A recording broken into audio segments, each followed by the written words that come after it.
fa inna lahu ma'isyatan dhanka. Orang yang tak beriman hidupnya sempit walaupun punya segala-galanya.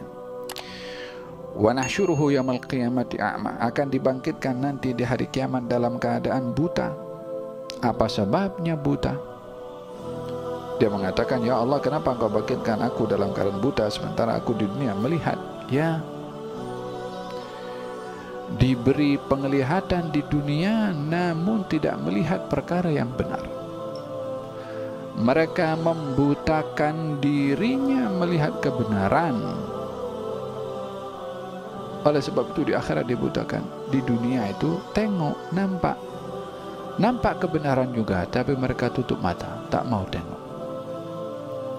Maka dilihat buta akan kebenaran di dunia, dibutakan nanti di akhirat. Bagaimana ayat ini mengatakan orang yang dia di dunia tidak melihat kebenaran sehingga dibutakan di akhirat? Dalam ayat yang lain Allah Subhanahu wa taala berfirman, wara'al mujrimuna an-nara fadhannu annahum muwaqi'uha wa lam yajidu anha masrifa. Di akhirat nanti orang-orang yang berdosa, orang-orang kafir melihat apa yang dilihat? Neraka.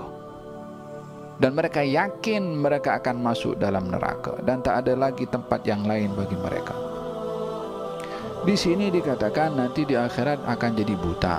Dalam ayat yang lain Allah berfirman, wara'al mujrimuna an-nara fadhannu annahum muwaqi'uha. Orang-orang mujrim, orang-orang kafir melihat neraka. Berarti mereka boleh melihat. Ayat ini mengatakan mereka buta. Jadi yang mana satu? Mereka yang melihat ke atau mereka yang buta? Yang tak belajar Al-Quranul Karim atau yang belajar Quran hanya dari segi tekstual sahaja, ini nampak ada kontradiksi Quran ini. Betul ke Quran ini daripada Tuhan?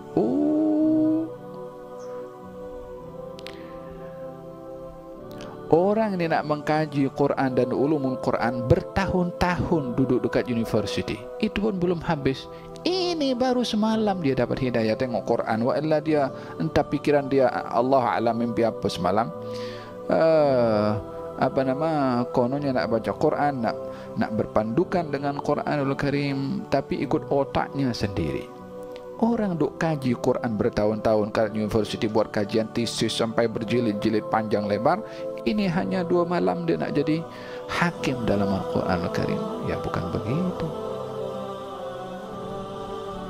Golongan-golongan orang-orang yang berfikiran bebas nak memahami Quran dengan otaknya sendiri.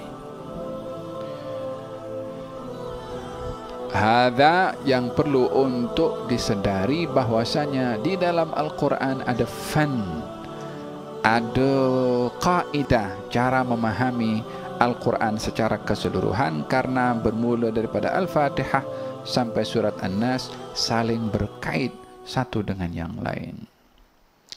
Di akhirat nanti terdapat berbagai macam keadaan. Ada kalanya manusia ditutup mulutnya oleh Allah untuk berbicara, dan yang akan berbicara anggota badan ini. Al-yawma nakhtimu ala afwahihim. Hari ini kami tutup mulut mereka. Wa tukallimuna aydihim. Tangan bercakap. Dan saksikan oleh hati. Berarti mulut tak bercakap. Yang bercakap tangan. Yang bercakap kaki. Dalam ayat yang lain, wa qalu li juludihim. Mereka berkata kepada kulit badan mereka. Siapa yang berkata? Lisannya bercakap. Bercakap kepada siapa? Kepada tubuh badannya. Tadi katanya ditutup mulut tak boleh bercakap, sekarang bercakap. Ya kan?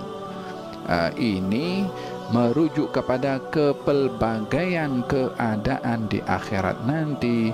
Ada kalanya orang ditutup mulutnya, lepas itu dia akan dibuka untuk ada kalanya dibutakan, lepas itu dia melihat.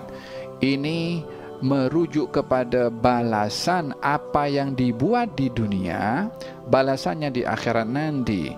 Ketika orang itu enggan melihat dengan matanya kebenaran di dunia, di akhirat nanti dibutakan. Ketika di dunia enggan mendengar kebenaran, nanti di akhirat akan ditulikan oleh Allah Subhanahu wa taala. Ketika di dunia enggan bercakap kebenaran, nanti di akhirat ditutup mulutnya sehingga dia bisu, tak boleh bercakap. Wa hakadha, sebagai balasan kepada apa perbuatan di dunia, itulah yang akan menjadi balasan baginya nanti di akhirat.